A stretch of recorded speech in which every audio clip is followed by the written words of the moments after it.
পর্যায়ক্রমিকভাবে যে কোনো মূল্যে পূরণের চেষ্টা করব। আজকে এই ফ্যামিলি কার্ড ব্যক্তিগতভাবে আমার জন্য আজকের দিনটি খুবই ইমোশনাল। কারণ এখানে আজকে যারা আপনারা অতিথি উপস্থিত আছেন, এখানে কিছু মানুষ উপস্থিত আছেন যাদের সাথে বিগত অনেকগুলো বছর ধরে আমি বসে বসে আমরা পরিকল্পনা গ্রহণ করেছি যে কিভাবে যখন সময় আমরা পাবো, সুযোগ পাবো, জনগণের সমর্থন পাবো, সেই ফ্যামিলি কার্ডটিকে আমরা বাস্তবায়ন করব। আল্লাহ তাআলা রব্বুল আলামিনের রহমতে আজকে আমাদের সেই দিনটি উপস্থিত, যেই দিনে আমরা আমাদের এই প্রতিশ্রুতি রক্ষা করতে সক্ষম হয়েছি। সেজন্যই আজকে আমার জন্য যেমন একটি ইমোশনাল দিন, আমি মনে করি আমার সরকার এবং আমার দল বাংলাদেশ জাতীয়তাবাদী দলের জন্য একটি ঐতিহাসিক এবং একটি ইমোশনাল দিন আজকে।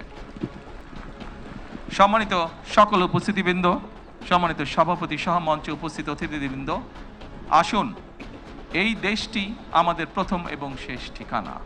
এই দেশের মানুষের প্রত্যাশা বর্তমান নির্বাচিত সরকারের কাছে অনেক, সেটি আমরা বুঝতে পারি।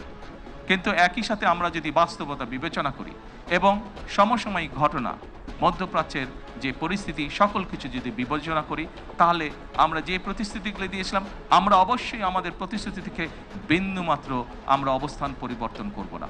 হয়তো সমসাময়িক বৈশ্বিক পরিস্থিতির কারণে ক্ষেত্র বিশেষে হয়তো আমাদের কিছু কিছু ক্ষেত্রে সময় বেশি লাগতে পারে প্রতিশ্রুতিগুলো বাস্তবায়নের জন্য। সেজন্যই আজকে আমি সকলকে অনুরোধ করব, এখানে যে সকল এলাকাবাসী উপস্থিত আছেন, আপনাদের মাধ্যমে সমগ্র দেশবাসী যে সকল উপস্থিত আছেন, আপনাদের মাধ্যমে সমগ্র দেশবাসীকে এবং মিডিয়ার মাধ্যমে সমগ্র দেশবাসীকে আমি অনুরোধ করব যে আসুন আমরা ধৈর্যের সাথে সমগ্র পরিস্থিতি মোকাবেলা করি, আমরা ধৈর্যের সাথে সুন্দরভাবে আমাদের এই দেশটিকে গড়ে তুলি।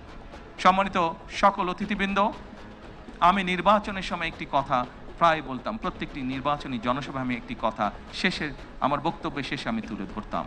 সেই কথাটি ছোট্ট একটি স্লোগানের মতন, আপনাদের সকলের কম বেশি জানা আছে, সমগ্র বাংলাদেশের মানুষের কাছে স্লোগানটি পৌঁছে গেছে। আজকে সেই স্লোগানটি দিয়েই আমি আমার বক্তব্য শেষ করতে চাই।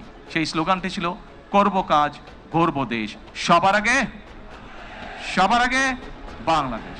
সকলকে আবারও আন্তরিকভাবে ধন্যবাদ জানিয়ে আজকে আমার বক্তব্য